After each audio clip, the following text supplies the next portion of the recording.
I pledge allegiance to the flag of the United States of America and to the republic for which it stands, one nation under God, indivisible, with liberty and justice for all. Good evening. Welcome to Pekin Community High School for a regular scheduled Board of Education meeting. First item of business will be call to order. Mr. White, would you please call the roll? Allison Greedy. Here. Vera. Here. Hoheimer. Howard. Here. Huey. Here. Wrigley. Here. Hill. Here. We do have 6 of the 7 members, so we have a quorum. Moving on to approval of minutes, those being the Student Achievement Committee meeting of May 17th, Student Achievement Committee meeting of September 21st, Operations and Maintenance Committee meeting of September 25th, regular scheduled board meeting of September 25th, first closed session of that same board meeting, second closed session of that same board meeting, special board meeting of October 11th, and the closed session of the special board meeting on October 11th. Motion for approval. Second. Motion by Mr. Wrigley, second by Mr. Vera. Questions, comments, corrections to the minutes? Mr. White, would you call the roll? Wrigley. Aye. Vera. Aye. Allison Greedy. Aye. Howard. Aye. Huey. Aye. Hill. Aye. Motion carries. Minutes are approved. Moving on to communication, public comments, and participation, starting with board applause. Mr. Vera, we'll start down with you.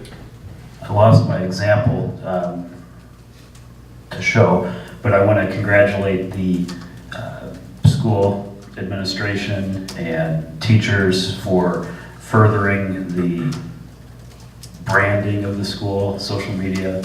A lot of posts have come out, a lot of tweets, all the good things going on in the district, and I've been following those, and it seems to be increasing. It looks really good. It's very exciting. Thank you very much. Mr. Allison Greedy.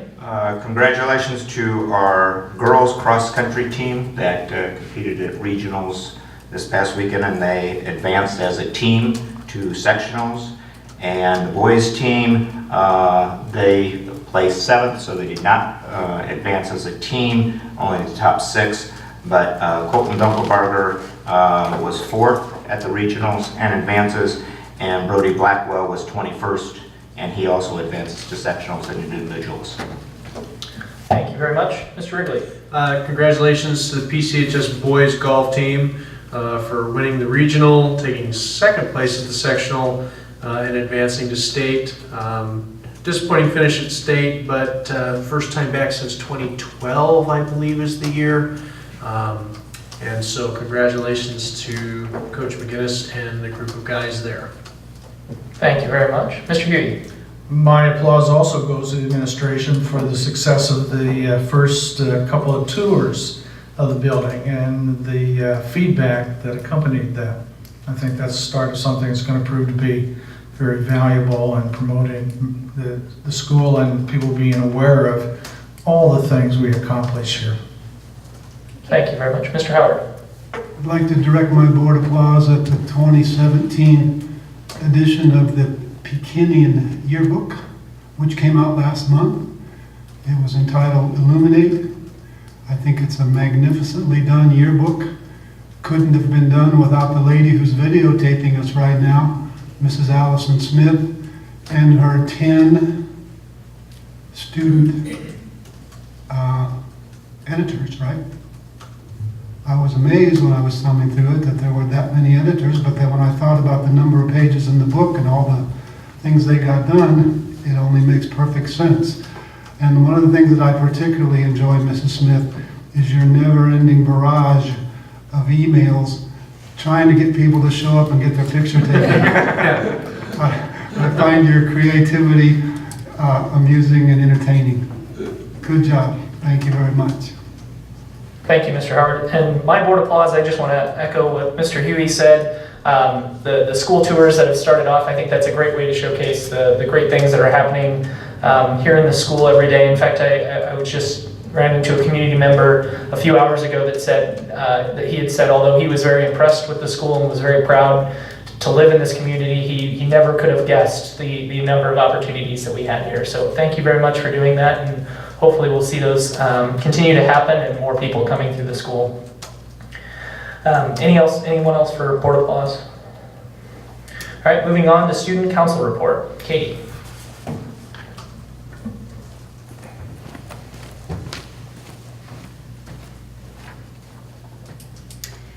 Good evening. Homecoming Week 2017 was indeed a success.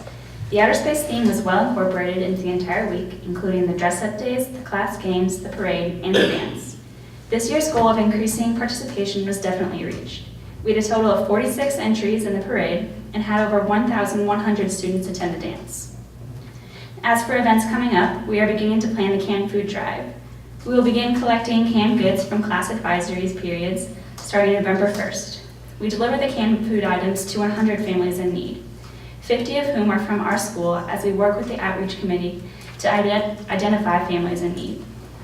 The other 50 families come from those who sign up at Christian Civic Outreach.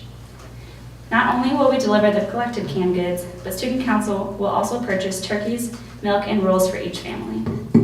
Canned food drive deliveries will take place on November 21st. Another event coming up is our annual Life Skills Party. Here we will host a party with the Life Skills classes where we eat pizza and cupcakes and play a variety of games together. This will take place on December 8th. Thank you for your time, and I'll update you next month. Thank you. Thank you very much. Thank you. Next up, we're going to have a presentation on county school facilities tax by Kevin Hyde of Stiefel Nicholas and Company. Kevin? Thank you.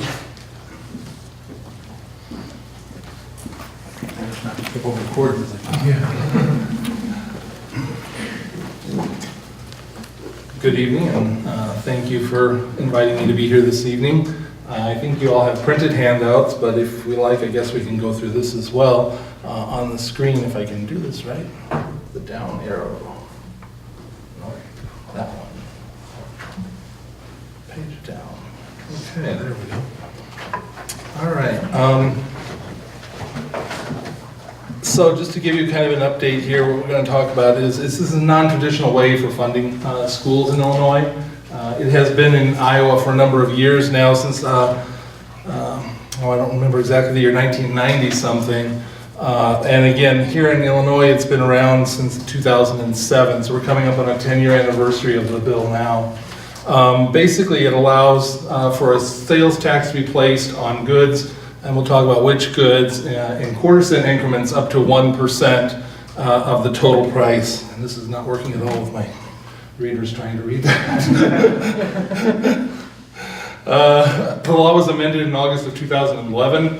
Prior to that time, school boards passed resolutions requesting that the question be placed on the ballot, but the county board had the ultimate decision as to whether or not to place the question on the ballot. In 2011, that law was amended, and county boards are no longer a part of the process at all. It is strictly school boards that have the ability to do that. So there's a map, as you can see on page 3, kind of showing you the various counties that have voted and have passed. We now have it in 49 counties here in Illinois. Those are indicated in green. And then in blue, you can see counties that have attempted the referendum at this point, but it has not passed. And the number underneath the county tells you the number of times that it has been attempted. McLean County, for instance, 1 time, Tazewell County twice, I believe. So, what is taxed and what is not taxed? That's always something folks want to know. Basically, it's everything that's in the county municipal tax base except cars, trucks, SUVs, anything that's licensed or titled. So boats, RVs, four-wheelers, anything that has a license or a title to it is not taxed. Mobile homes, unprepared food that you get at the grocery store, you're going to take home and cook. We don't tax that for anything in the municipal way now, and we won't tax it going forward.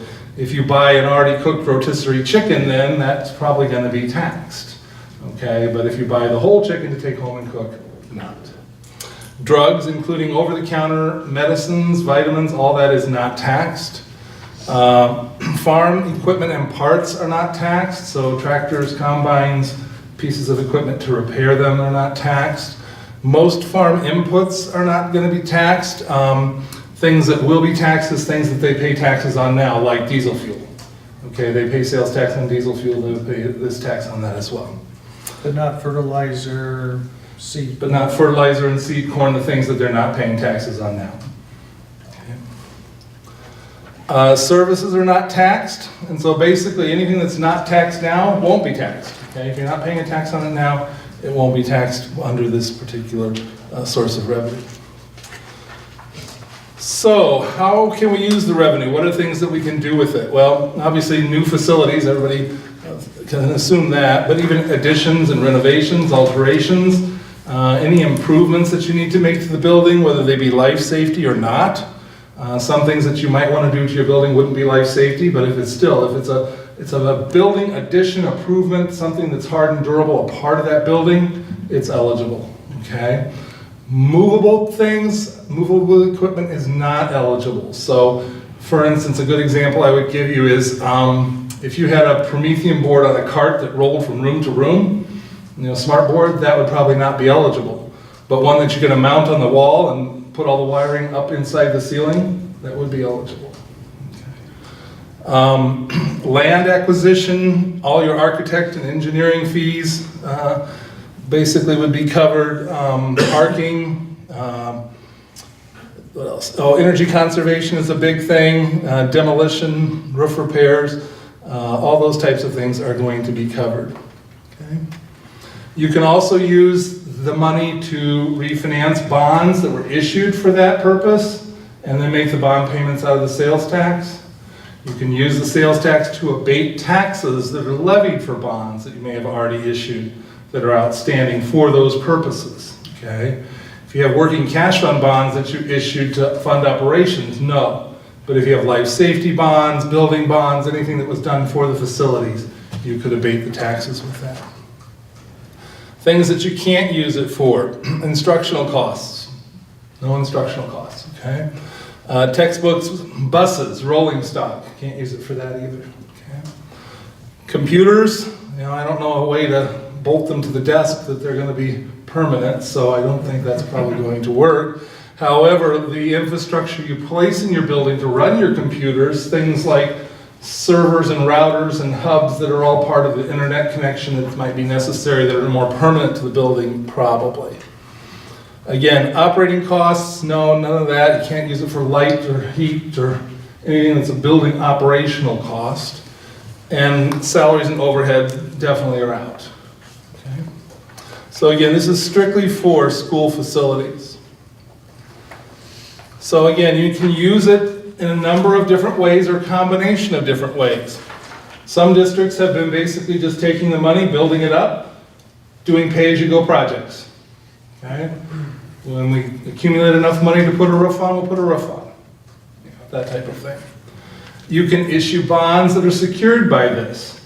Peoria 150 just issued a good chunk of bonds and will be issuing more in the future, secured by this revenue stream to do a lot of needed building improvements on the other side of the river.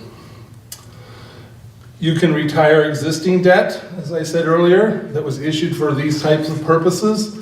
You can either abate taxes, that's an annual decision where the board sitting in the chair at that time says, we're going to take this money, transfer it, and put it in the bond and interest fund and abate the property taxes. Year-to-year decision, based on how much money you're collecting, what your bond payments are, what your other needs might be. Or you can also refinance that bond, maybe with an alternate revenue bond, and that's going to lock that decision in for the life of the bonds, okay? Now it's not an option for the board to decide to abate or not. It automatically has to abate based on the pledge of the revenues. Okay? Or any combination of these, okay? And for every district in the county, and there are obviously several, each one may choose a different approach, or how they want to use the money may be different from one district to the other.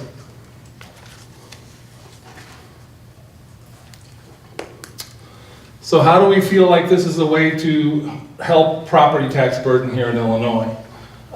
Two different ways. One is to reduce property taxes, the other is to avoid them.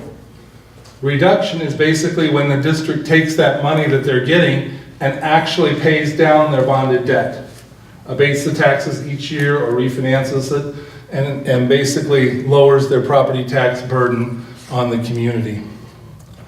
In some other areas, it's avoiding a tax that they otherwise would have to do. Maybe they have life safety improvements they're going to have to take into account and do. things like roofs or tuck pointing or something like that. And if they don't have this source of revenue, then they're going to have to issue bonds and levy that against the property taxpayers. So it could also result in avoiding taxes that might otherwise have to be levied to do work that needs to be done.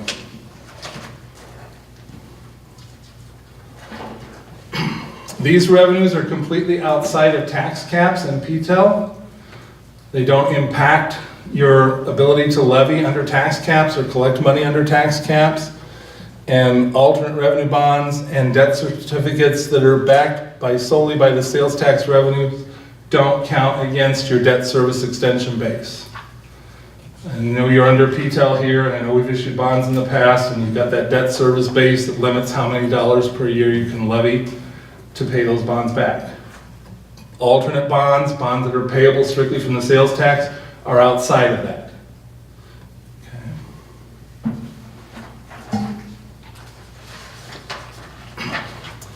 So how does this revenue get collected and distributed and so forth?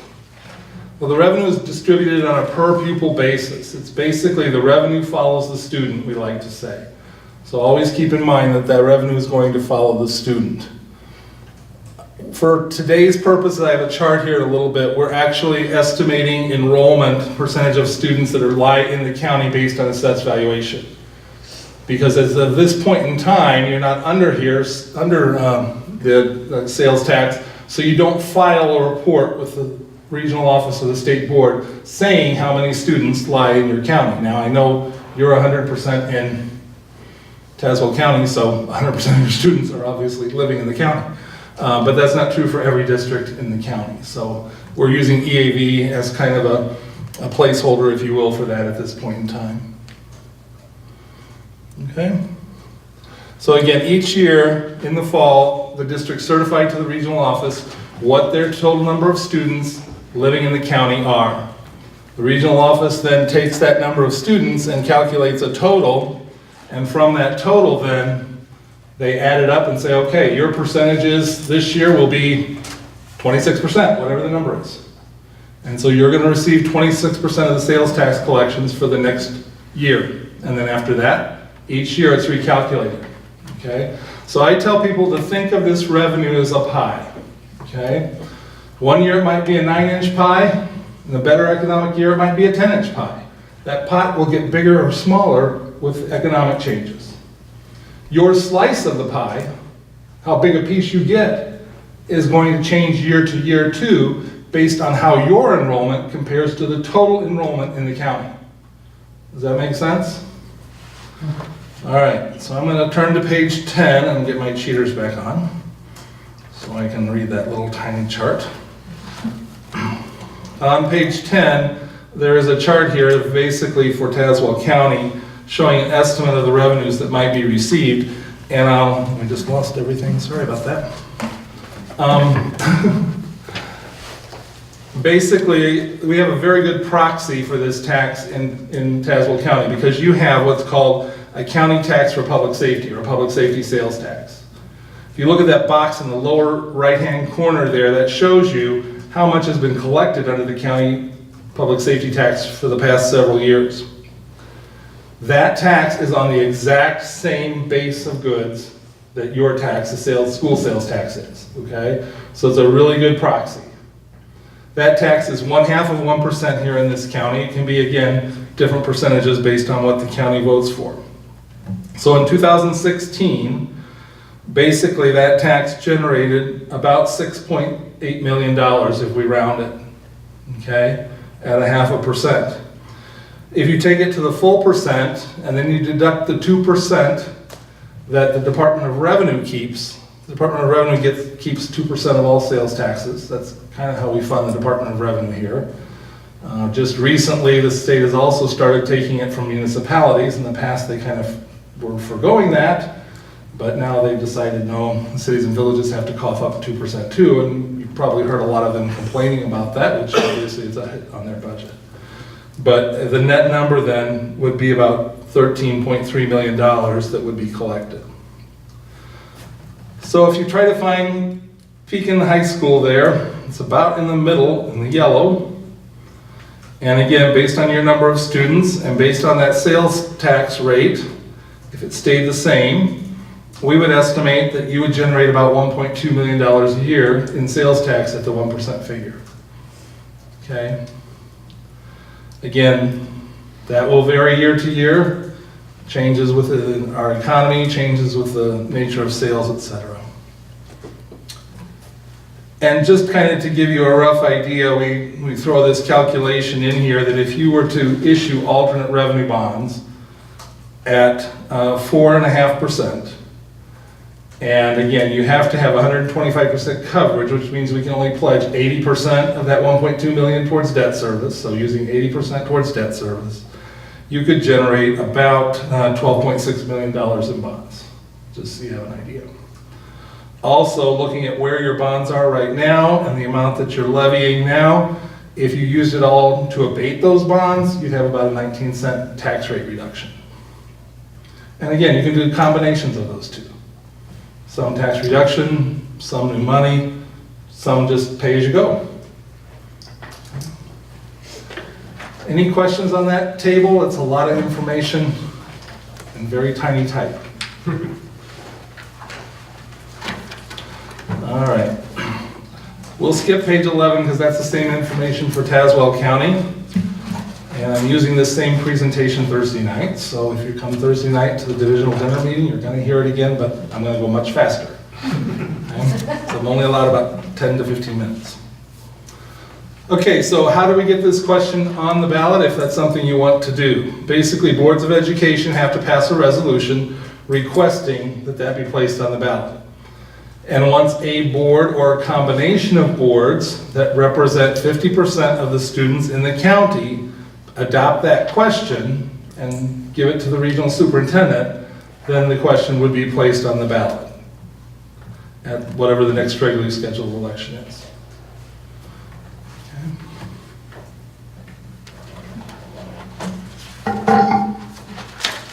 The ballot language is on page 13, and there's no modifying this language. Okay, this is dictated by statute, so we really can't change it. We just fill in the blanks and fill in the parentheses for which county we're talking about. Who decides the percentage? The boards decide that in the resolution they pass. They can pass it for a quarter, a half, 3/4, or 1%. Peoria County, and I believe one other county out of the 49, I can't remember which one right now, voted a half. Every other county has voted the full percent up to this point. But again, that's a decision that the boards of education of the various districts make. Obviously, in Tazewell County's situation, that could take a little while to kind of work out. There's a lot of counties to talk and discuss, and a lot of school districts, I mean, in the county to talk and discuss that and come to a decision.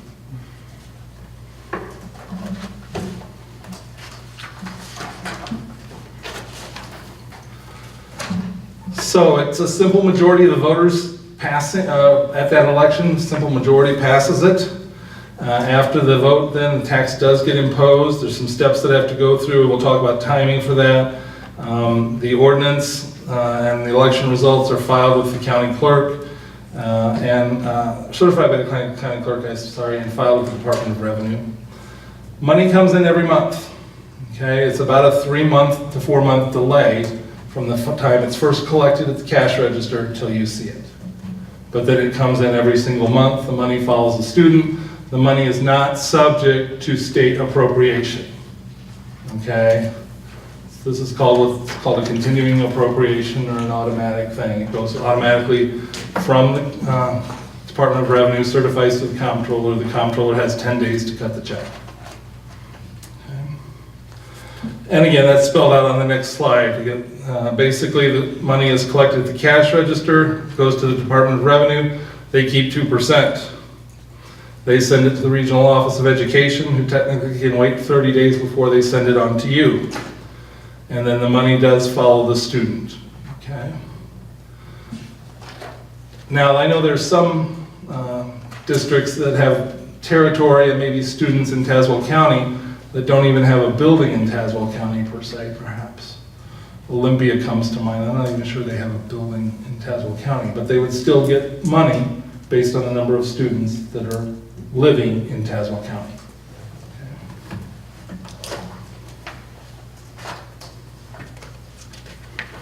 The next slide kind of gives you the election timeframes. And the way our election cycle works out, it really doesn't matter whether you vote in March or November.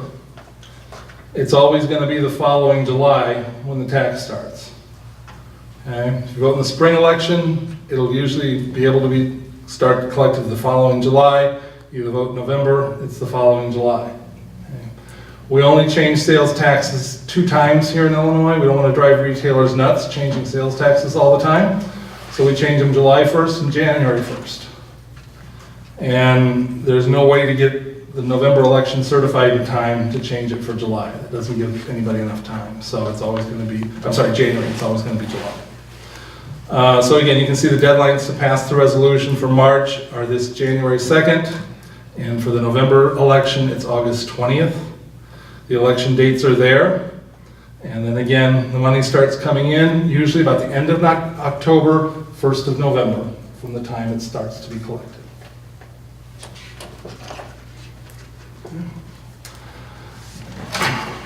There is a little YouTube video that you can click on that link sometime if you want to watch. It's about a 10-minute video produced by Stiefel, but basically it's all a totally informational video.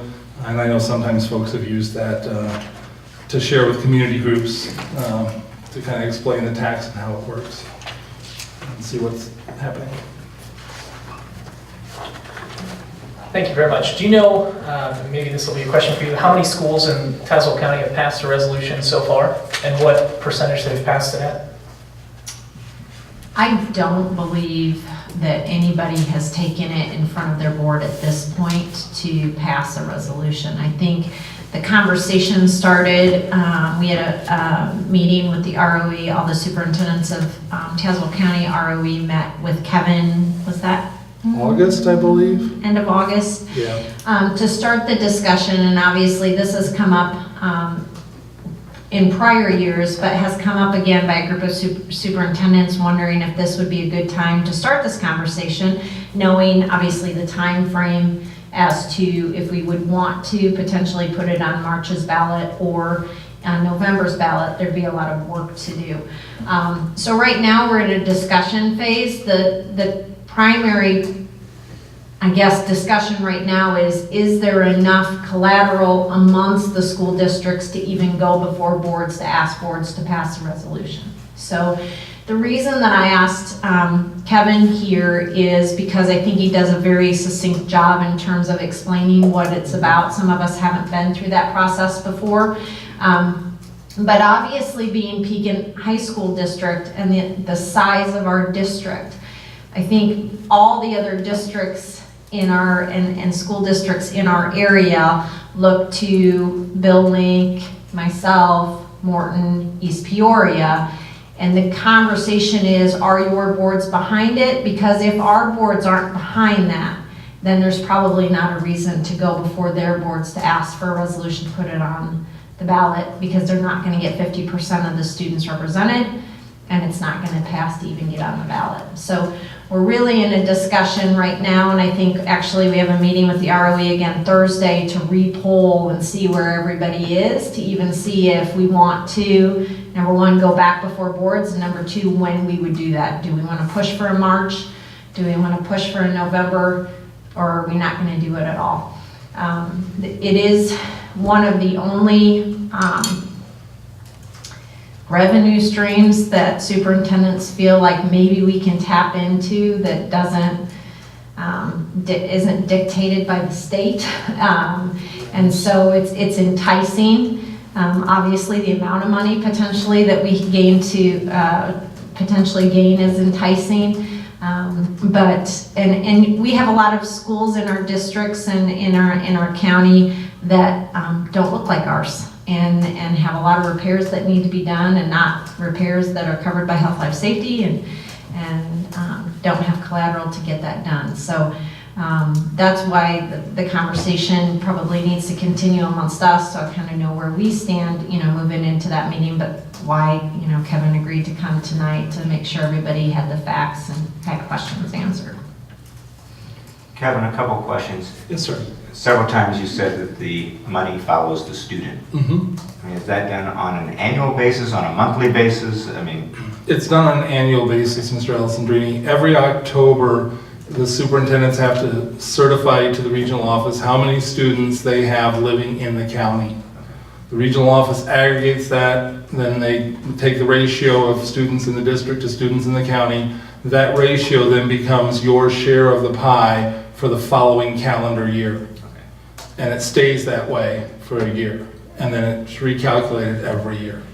the other question I have is, you talked about alternate revenue bonds. Yes, sir. What is the savings, I guess, between an alternate revenue bond and a general bond, usually in a percentage-wise? In the marketplace, they're going to trade almost identically. There really will be no penalty or no savings, if you will, to have an alternate revenue bond versus a GO bond, because the alternate bond does have a backup tax levy. So the district's protected. Again, the legislature set the protection of 125% coverage, meaning you can't borrow to the hilt. You can only leverage, basically use 80% of your estimated revenues or your actual revenues for the fund debt service. So there's room for those revenues to fall and never have to hit the property tax backup. But there is a backup mechanism in there that should the property tax not be sufficient, the districts could levy the deficiency to make that whole. And so the bondholder is just as safe or secure as they were if they had a general obligation property tax bond. So there's no penalty or loss to do that. Any other questions from any other board members? I guess one other thing I'll state that we don't really have good data on because it's very, very hard to track. But a lot of times we get asked, how much of that revenue comes from outside the county. And again, it's not something that is very easily done. There are a few companies related to credit card tracking that track that kind of stuff. Swipes, so you can see where swipes are coming from, but that doesn't obviously cover cash or checks. And usually anywhere from 20 to 40% or sometimes even higher of the revenue comes from outside the area. Having an interstate go through is a big plus.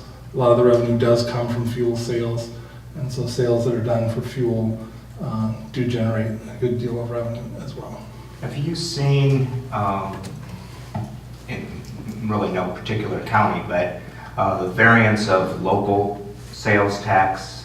I mean, Pekin's at 8.5% now, and you go to Tremont and Morton, and they're at 6 3/4. So, I mean, there's already, a large difference between those communities. Have you seen, negative effect in other counties, or?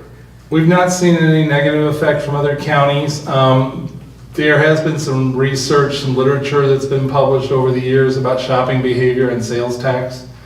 And most all the research suggests that people don't change their shopping behaviors based on sales tax. If somebody was going to go to East Peoria to Costco to buy, they're going to go whether your sales tax is 1% more or 1% less. That just people don't change their shopping behaviors. I wonder if it's a thought when they go to the ballot box to vote on it, though. And that might very well be the case. Yeah, I'm sure that plays into everybody's minds. Obviously, Peoria has higher sales tax in a lot of areas than here. Even at 8%, they still have higher. Bloomington Normal, where I'm at, I think we're at 8 1/4 now on everything. But if you eat out, which Bloomington Normal people are notorious about doing, I think we have some of the highest percentage eating out. There's an extra 1% dinged on food sales when you eat out. So that's there too. Thank you. Any other questions? Good presentation. Yeah, thank you very much for folks. coming in Have a and good presenting. evening. Next item is we're going to hear our audit report from Lori.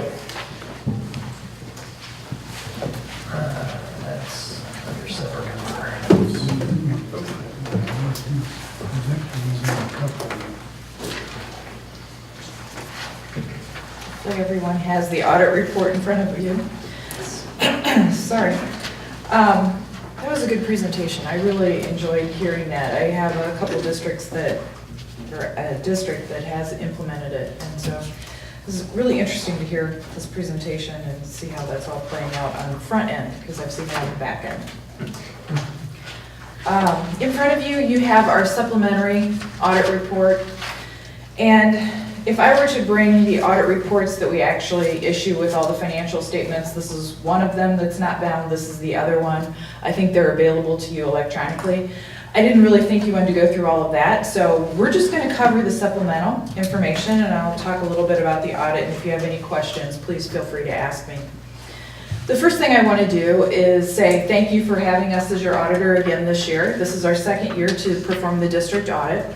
And I really want to thank Dr. Owens, Mrs. Schaefer, and everyone that works with us. Really a pleasure to work on this audit. The first year audit is always difficult. Probably an additional 40% of time on our side, probably an additional 40% on your side. And the audit just went really smoothly this second year, and I really appreciate that. I think that has a lot to do with the district personnel. So if I get to have my own applause, that's my applause.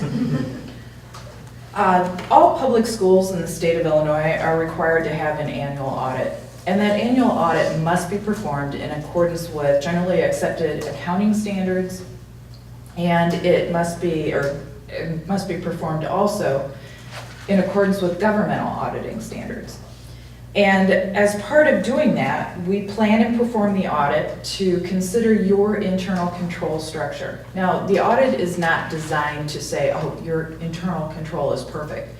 What we're doing is we're performing certain limited procedures to see if you have a good internal control structure. We understand what that structure is, and then we test certain items in order to determine whether or not that structure is appropriate and whether it really is performing the way you say it is. We do that by testing 60 expenditures, and these are all items based on statistical sampling and random sampling. So there's some audit theory in how this is being performed and what the sample count is. But we randomly select 60 expenditures from the district, 40 payroll checks that are expended, and then an additional 40 activity fund expenditures, because districts historically have had some issues in activity funds. So we definitely include those in the disbursement sampling that we're doing. So the good news is we had no variances or items that occurred that would have been considered an error for internal control structure. As a result, the opinion that you're receiving, and it's not an opinion, it's just us stating we had no findings, we found no material weaknesses, you have a good accounting structure. That's what this first report on page 1 and 2 is saying. We had no compliance findings and we had no internal control findings. The page 3, this letter is a required auditor communication letter. And it is a boilerplate letter. The items that are discussed in the letter are required to be discussed with you. And it's just whether or not we had a finding that we get to change the wording. And we had no significant audit findings during the year. The accounting policies and procedures did not change. We had no significant difficulties in performing the audit. But here's a key, and I want to point this out. The corrected and uncorrected misstatements at the bottom of the page. Last year when I was here, I talked a little bit about we made some cleanup journal entries. And it's because we were the first time auditor, we like to start with a fresh, clean slate. So we made a few correcting journal entries. I don't think they amounted to much more than like $12,000. They really were not that significant. This year we had a $1,000 adjustment. It didn't have to be made, but we thought it would clean up the balance sheet again. That tells you how accurate the information that you're receiving on a monthly basis is. If when we come in and we perform the testing and we just find some stuff that, you might want to fix this for $1,000 on a $50 million balance sheet, you have a good accounting staff. You're getting good records, and you can rely on the information that you're receiving. To finish out with this letter, again, no disagreements. We received representation from management that the financial statements were appropriate, and we had no other items to discuss. Page 5, this is really so I can talk to you about financial information. It's something that just is an audit requirement. So the information, there's 5-year historical trends. 2 years of it was our audit information. 3 years of it was a different auditor. So we have to disclose that to you. On page 6, this is usually what boards care about, your financial profile summary. You have a profile score of 3.55, which you again have recognition status. The cutoff for review is 3.53. 3.55 is the same status that you had last year, so there's been no change. Then if you flip to page 7, I'm not going to spend a lot of time talking about this for the very reason that I just said, you're receiving accurate information. And I know that you've just gone through your budget process, and as a result, you have had detailed explanations of the variances in your activities. But this gives you some trend information. You'll notice that overall, your total receipts for the year went up by approximately $650,000. Primarily, that relates to replacement tax increase and property tax increases. The property tax increase was a direct result of the EAV increasing by $4.6 million, and you had a rate adjustment as well, but primarily it had to do with EAV. For 2016, your EAV has increased by $5.9 million, so you're probably going to see another increase of approximately $200,000. Probably something more than that, but if collections are about what you think they should be, it'll probably be about $200,000. Now, there are timing issues as you look through the revenues. You'll notice that state aid is down. I don't think that's any big surprise. Federal aid is up.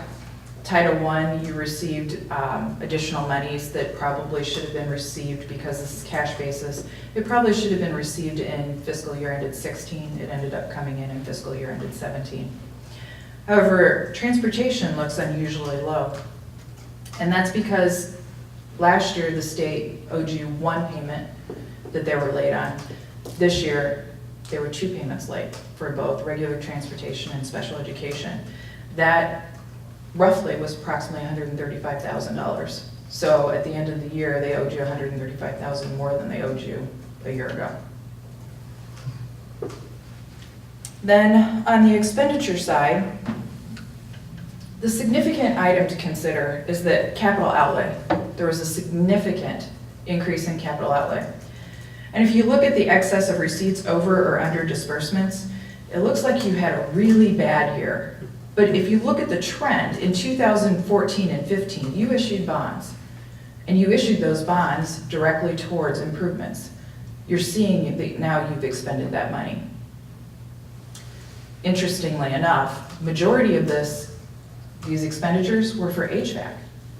And based on the conversation you just had, those items would be eligible for the facilities tax. So those costs could have potentially been covered.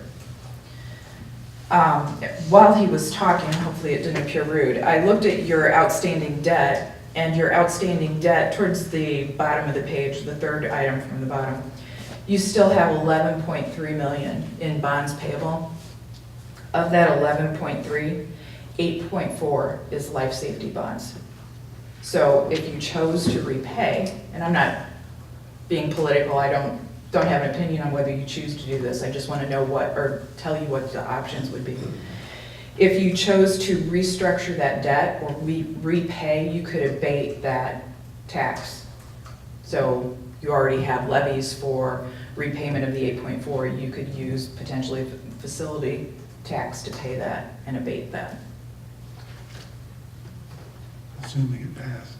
Assuming it passed. It passed in Peoria County, though. That's a big assumption, yes. I'm curious as to whether Peoria County, if they discussed or what their method for getting that approved was, whether there would be abating or whether they wouldn't be increasing.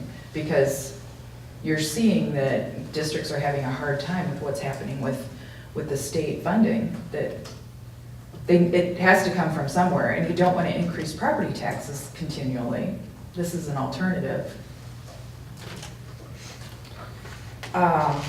So I don't know if you've already talked about the operating expense per pupil. I have a really hard time saying that for some reason. But last year when I was here, I talked about where you ranked in all the high schools in the state of Illinois for your operating expense per, OEPP. That's what I just need to say.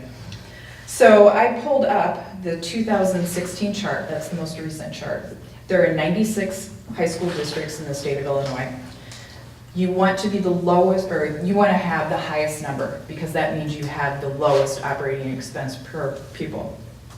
You are ranked as 84. So of the 96 districts that we're reporting, you're 84. That puts you in a pretty good spot for operating expenses per pupil. Why do I have such a hard time with that? And I can't tell you how many times in the month of September and October I have to say that at a board meeting, and I think it's beginning to have some effects on me. On page 9, this is just trying to give you a graphic of your funding. Where is it coming from? And it's coming primarily from property taxes.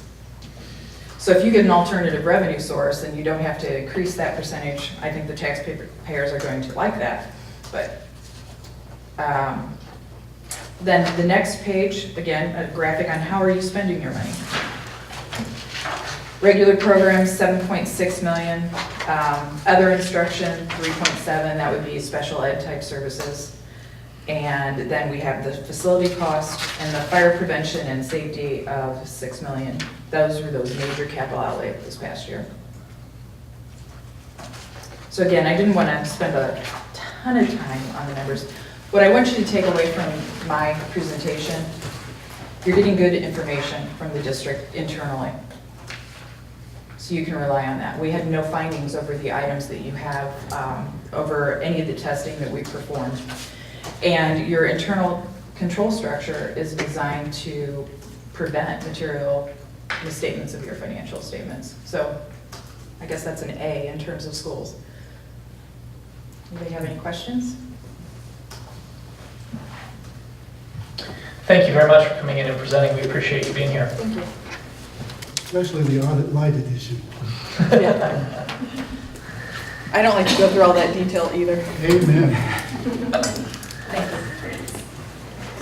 Next item, we'll be hearing comments from the public. If anyone wishes to address the board on a non-agenda item, they may do so at this time. Please come to the podium, state your name, and go ahead.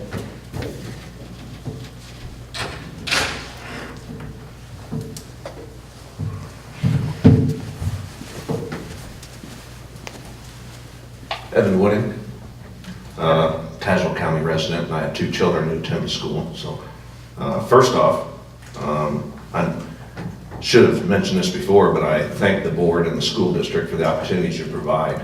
We came from a smaller school, feeder school that comes into this high school, and I'm completely blown away with the opportunities for education that you guys provide. So great job on that. And just as a matter of technicality, was the proposal from the gentleman on the sales tax an agenda item, and can it be spoke on?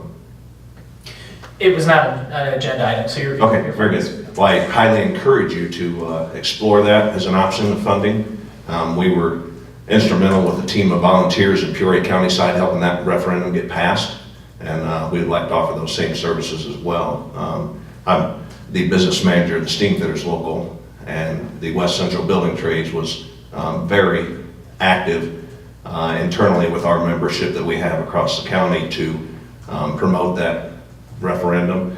Peoria County did a great job. They had a website, they had Facebook. Everyone knows that social media is the coming thing, so we shared all that through our social medias that all the different building trades locals had, and really organized an army, actually going door to door, door to door, promoting the campaign. So I offer those services as well if you guys so choose to explore that, but I highly encourage you to do it. Thank you very much. I appreciate it. You bet. Thank you. Appreciate that offer. Next item will be approval of our claims. Mr. President, I move for the payment of the monthly warrants in the amount of $2,271,467.48 per summary information found in the agenda and detailed information also found in the agenda. Second. Motion by Mr. Alessandrini, second by Mr. Wrigley. Questions or comments? Mr. White, would you call the roll?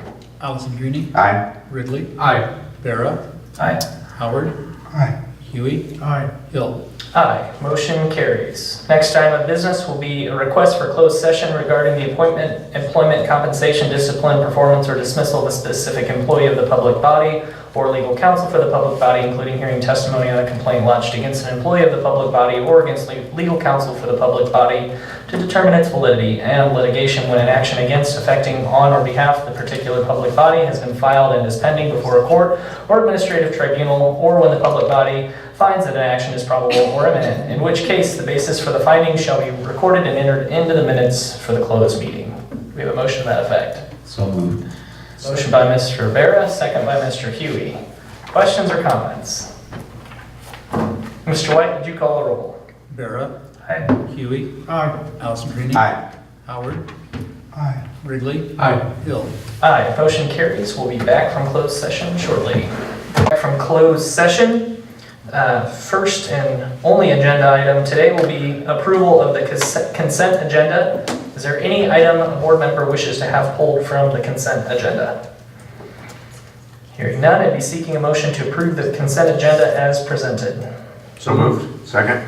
Motion by Mr. Wrigley, second by Mr. Alessandrini. Questions or comments on the consent agenda? Mr. White, would you call the roll? Ridley, Aye. Allison Greenie, Aye. Vera, Aye. Howard, Aye. Huey, Aye. Hill.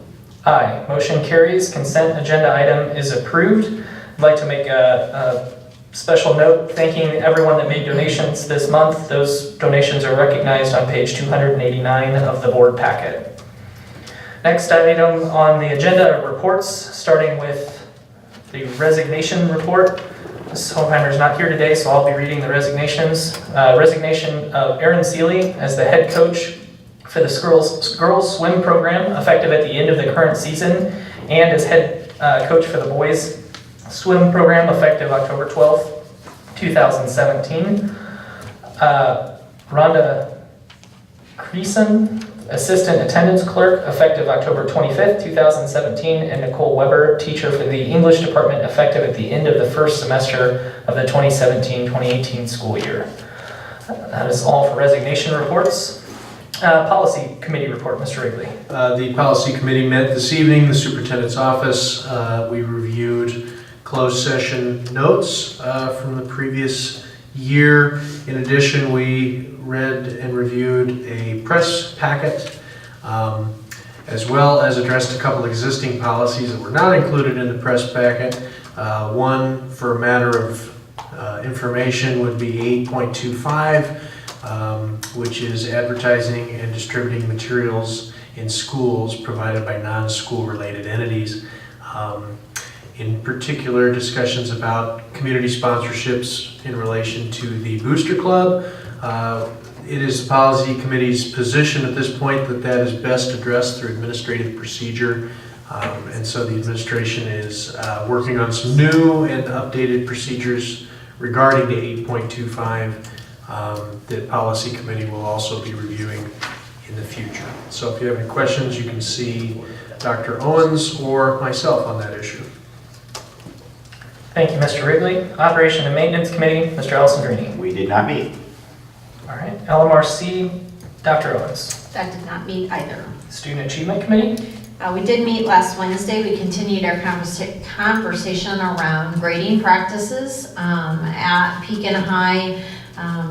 Department representatives reported out what they currently are doing. We've had some conversations preliminarily about what grading practices potentially we may want to, should, could change moving forward. So that conversation continued, and we settled on 3 to 4 potential issues that we want to continue some conversation and work around, and so we'll do that in the future. Thank you very much. Any FOIA requests this month? We did have one. We had one from a gentleman named Kirk Allen. He's part of American Watchdogs, Inc., doing a research project, so asked for different copies of all our debt, our payment structures, the superintendent's compensation and superintendent's employment contract.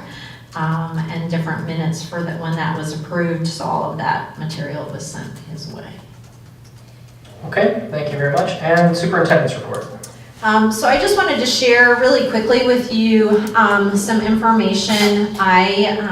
Some of you referenced this at the beginning of the year. Obviously, one of our major pushes this year has been to better publicize what we're doing here and the things that are happening each day. So I wanted to share from you. Cynthia helped put this together, or actually put it together. She didn't help, she did it. So I'm just going to steal it and present it. So I asked her to provide the details behind our social media and the impact that it's having that some of you referenced earlier. So we have 3 major forms of social media that we use in this district. The first one is Facebook. Obviously, that's probably one of the oldest ones that we use. So the bottom left-hand graph that you really can't read from where you're sitting shows the age and demographics of the people on Facebook. So I guess the most important bar is the purple one that's right in the middle that's really high, is 24 to 35-year-old females, which is probably most of the moms. It is a big majority of what's driving a lot of our Facebook use, but you can see that right now our Facebook membership is up to over 3,700 people that follow us on Facebook. And then what she put on the right here is the top 5 posts since school started. And how many times they were viewed. So I don't know if those of you who are on Facebook, if you saw the homecoming proposal by the band member. HOCO proposals were a big deal this year. But that gained some traction with over 40,000 views. We did short video clips of our freshman dragons walking in that first day on Dragon Day and had over 31,000 views. We have a freshman who is a Tumblr outside of Pekin High, and her post went viral with 20,000 views. We did get 11,000 views on one of our most recent ones in terms of asking for people to join our alumni database and providing the link, which is something we talked about last month as a way to generate better traction with people who graduated. We have had close to 800 alumni register on our site already in terms of that Google form. So some pretty good impact so far.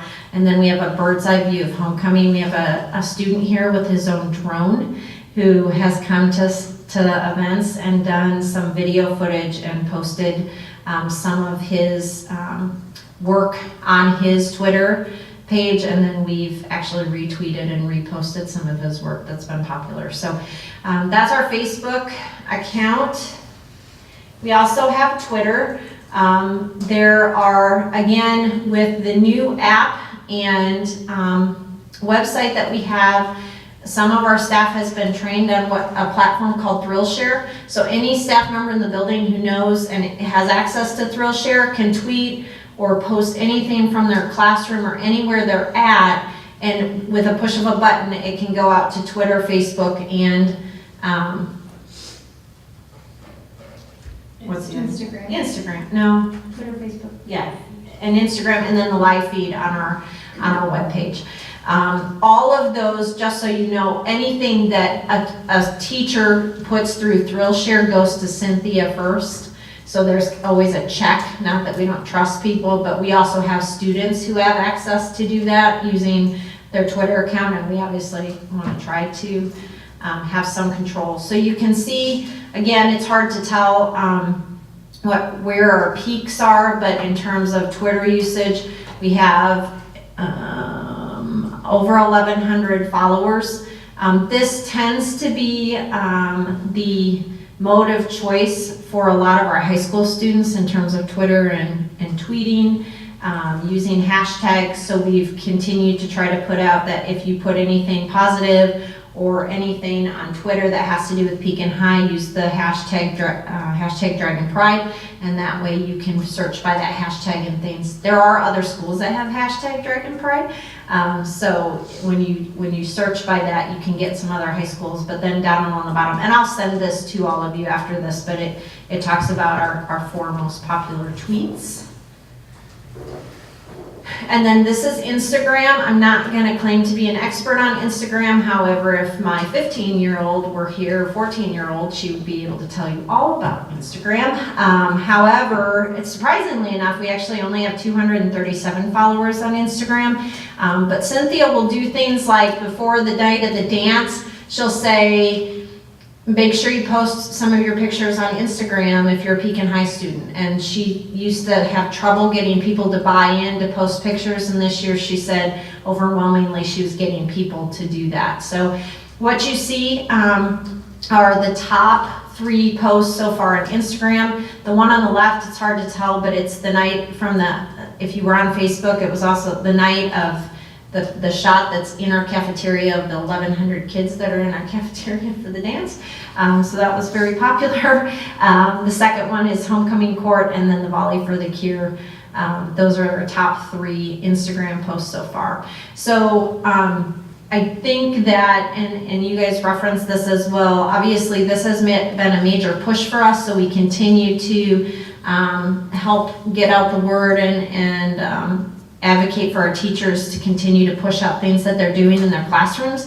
I think we have teachers here that think what they do in their classrooms is just who would care about that, who needs to see that, and obviously we have classes in this school that nobody else has in the area, and so just the sheer nature of posting something from a woods class or a foods class or another class that somebody may not have, as well as the effect that it has on, depending on who's in that post and how many times it gets reshared, it definitely has an impact. So that's been something that we've appreciated doing. Mentioned the tours. We had our first tour Friday. We had about 13 people, and the 3 of us, so they got special treatment, but I guess you would say. So the tour took 2 hours. We walked our way through pretty slowly, but feedback immediately was very, very positive. We actually stopped down here to kind of take a break. I felt like I should have had cookies ready because it was like a natural time. They all stopped and like sat down, and I said, we all have to walk back up. So we took a break, and positive feedback all around in terms of just the benefit of being able to be in here. People who had kids go through here and had never walked through this building. So I charged them all, some of them, most of them actually retired teachers from here, with passing the word along and making sure that they help us get the word out that it's worth doing. So we'll continue to look at dates in the future of doing that again. It certainly is worth, I sent you positive feedback that we saw on Facebook by Saturday morning. I think 2 hours of our time is definitely worth the positive nature of what happens from that. So definitely worth doing. Last but not least, we did get word today from IASA that they have vouchered our last mandated categorical payment that was due to us from last year. So we should be getting that in our accounts here sometime soon. So that's exciting. So they'll be flush, supposedly flush, for what they owe us. Not really, but we'll take it. What Carla and I have spent the last couple months doing and will continue to do is understanding the new evidence-based school funding formula, and have gone to workshops and listened to webinars and trying to, number one, understand it, and understand it well enough to be able to explain it as 2 separate things, but also we still haven't gotten our final numbers as to how that impacts us. Once we get final numbers, and hopefully have a really solid understanding of what that means and what that looks like, we'll make sure to pass all of that information along to you in a presentation that so we can all understand the new school funding based formula. It seems like it will definitely be a positive, number one, positive for everyone in the state, definitely money-wise positive for us, especially at the beginning, but understanding it is about like understanding, I'm not sure. It's about as clear as mud right now. I looked at her the other day and I was like, that's a lot of math. And she said, yep. So I'm still trying to work my way through it, but stay tuned. We'll come back to you with exactly, a solid explanation, and then how financially that looks as we move forward once we get some solid numbers. So all good news this month. Thank you very much, Dr. Owens. Next item on the agenda is future agenda items. Is there any items a board member wishes to place on a future agenda? All right, moving on. Last thing will be announcements. Thursday, October 26th, at Dunlap High School, both Mr. Alessandrini and Mr. Howard are going to be recognized. It says for the Professional Development Award, but I think it's either formally known or currently known as Master Board Member status. So congratulations to both of those members for receiving that status. The Pekin High delegation it will be attending the 2017 Joint Annual Conference, November 17th through the 19th. We'll be leaving for Chicago Friday morning, and a packet will be going out to individual board members later on this month. For members interested, please complete the form provided for your basketball season pass tickets. That should have been in front of your spot this morning, or sorry, this evening when we got here. And finally, 2 more items. Looking ahead, the Jordan Bastine rifle range will be dedicated on Saturday, December 2nd at 8 a.m. There'll be more information following that, but make sure you add that to your calendars. And the final item is the next regular scheduled meeting of the Board of Education will be Monday, November 27th at 6:30 here in the boardroom. Mr. President, Yes, sir. I think it might be exceedingly appropriate if this board would rise and give a round of applause to our newest Marine Corps member, Mr. Barron. Absolutely. Congratulations, Mr. Barron.